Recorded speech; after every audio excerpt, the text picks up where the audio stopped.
ওয়াকারুজ্জামান বলছিল যে জীবনের হুমকি আছে জন্য আশ্রয় দিচ্ছে কিছু দুর্বৃত্তকে ক্যান্টনমেন্ট গুলোতে। আজ আইএসপিআর থেকে জানানো হয়েছে যে জীবন বিপন্ন 24 জন রাজনৈতিক ব্যক্তিত্ব, 5 জন বিচারক, 19 জন অসামরিক প্রশাসনের কর্মকর্তা, 28 জন পুলিশ অফিসার, 487 জন পুলিশের বিভিন্ন পর্যায়ের সদস্য, বিভিন্ন পাবলিক বিশ্ববিদ্যালয়ের কর্মকর্তা সহ বিবিধ 12 জন এবং 51 জন পরিবার পরিজন সহ মানে স্ত্রী এবং শিশু সহ মোট 626 জনকে বিভিন্ন সেনানিবাসে আশ্রয় প্রদান করা হয়। আবার পরিস্থিতি উন্নতি হইলে 615 জন স্ব-উদ্যোগে সেনানিবাস ত্যাগ করে। আবার ওই বিজ্ঞপ্তিতে বলা আছে যে আশ্রয় প্রদানকৃত ব্যক্তিদের মধ্যে এখন পর্যন্ত 4 জনের বিরুদ্ধে অভিযোগ অথবা মামলার ভিত্তিতে যথাযথ আইনি প্রক্রিয়া অনুসরণ করে আইন শৃঙ্খলা বাহিনীর কাছে হস্তান্তর করা হয়েছে। আমি সবার কথা বাদ দিলাম, 4 জনের বিরুদ্ধে তো অভিযোগ আছে, তাই না? বাংলাদেশ দণ্ডবিধির 1860-এর অপরাধীকে আশ্রয় দেওয়া সংক্রান্ত ধারা 212-তে স্পষ্ট করে লেখা আছে, কখনো কোনো অপরাধ সংঘটিত হইলে এইরূপ কোনো ব্যক্তিকে আইনানুগ শাস্তি হইতে লুকাইবার অভিপ্রায় আশ্রয় দান করে বা লুকাইয়া যে রাখে, যাহাকে অপরাধী বলে জানে বা অপরাধকারী বলিয়া বিশ্বাস করিবার কারণ থাকে, তার মানে সেনাবাহিনী অপরাধীকে আশ্রয় দিচ্ছে। 626 জনকে প্রাণ রক্ষার জন্য আশ্রয় দিচ্ছে, কথাটা ভুল। যে 4 জন অপরাধীকে লুকায় রাখছিল তাদের তো আইনানুগ শাস্তি থেকে বাঁচানোর জন্য লুকায় রাখছিল সংজ্ঞা অনুসারে। এটা পরিষ্কার ফৌজদারি অপরাধ। সেনাবাহিনীকে পুরা তালিকা দিতে হবে কে কে আশ্রয় নিছিল। এই যে সেনাবাহিনী আশ্রয় দিচ্ছে, এটা কি পাবলিক মানিতে আশ্রয় দিছে? তো জনগণের টাকায় আশ্রয় দিচ্ছে, তো নিজের ওয়াকারের পকেটের টাকায় তো আশ্রয় দেয়নি, তাই না? কোন অথরিটিতে তারা ঠিক করলো যে তাদের জীবনের আশঙ্কা আছে? এটা কি প্রাতিষ্ঠানিক সিদ্ধান্ত ছিল নাকি কোনো ব্যক্তির সিদ্ধান্ত ছিল? আশ্রয় দেওয়ার পরে কেন যাইতে দিল সরকারের সাথে কথা না বলে, ক্রস চেক না করে? এটা যেতে দেওয়া যায়? আচ্ছা, এইবার একটা জরুরি প্রশ্ন, প্রতিরক্ষা মন্ত্রণালয় কার অধীনে? প্রফেসর ইউনূসের অধীনে। তো স্যার, আপনি কি জানতেন যে এই লোকগুলোকে আশ্রয় দেওয়া হয়েছে, আবার সাইডাও দেওয়া হয়েছে? যদি জানেন তাহলে আপনি অপরাধমূলক কাজের সাই দিলেন কিভাবে? এই দায় তো সেনাবাহিনীর না, এই দায় তো আপনার একার নিজের। আর যদি জানা না থাকেন তাহলে আপনাকে না জানায় সিদ্ধান্ত নেয় কিভাবে সেনাবাহিনী? তার মানে রাষ্ট্রের একটা শক্তিশালী ইনস্টিটিউটের উপরে আপনার কোনো নিয়ন্ত্রণ নাই। ক্ষমতা বুঝেন স্যার? ক্ষমতা, হ্যাঁ, ক্ষমতা কারে কয়?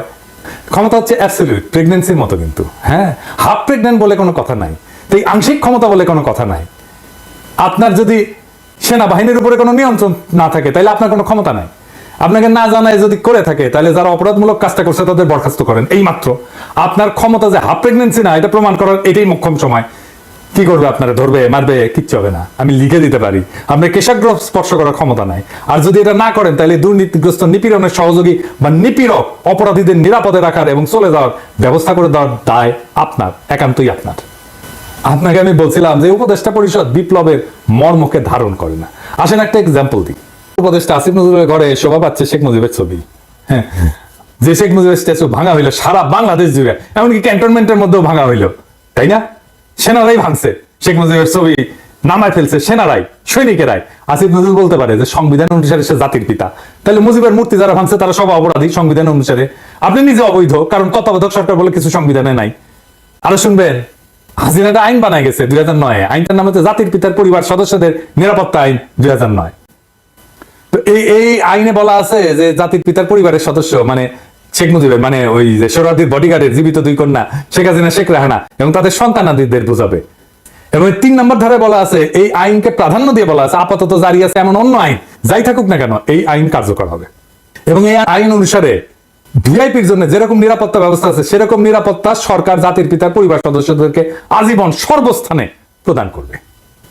এবং এটা একটা উপধারা আছে 1, এখানে উল্লেখিত নিরাপত্তা প্রদানের ক্ষেত্রে সরকার পরিবার সদস্যদের মতামতকে প্রাধান্য দেবে এবং এই পরিবারের নিরাপত্তা বিধান শর্তে তাদের দ্বারা নির্ধারিত শর্তে উক্ত পরিবার সদস্যগণের প্রত্যেকের জন্য নিরাপদ এবং সুরক্ষিত আবাসনের ব্যবস্থা গ্রহণ করবে এবং সেসব বিবেচনায় প্রয়োজনীয় অন্যান্য সুবিধাগুলিও তাদেরকে প্রদান করবে।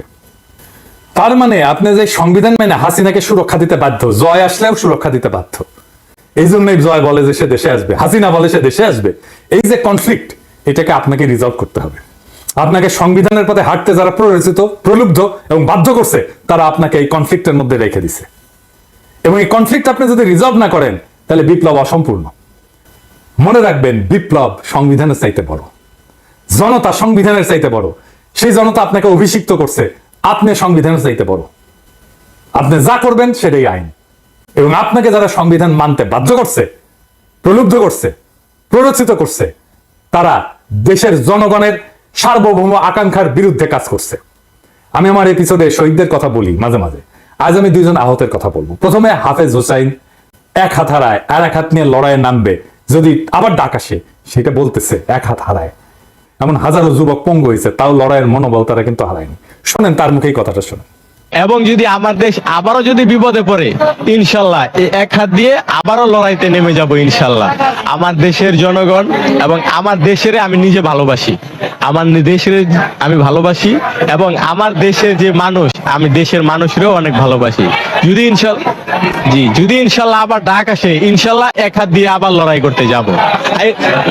আমি মাওলানায় পড়ি, হাফেজি শেষ করে মাওলানায় পড়ি। আমি হাফেজি শেষ করে মাওলানায় পড়াশোনা করি।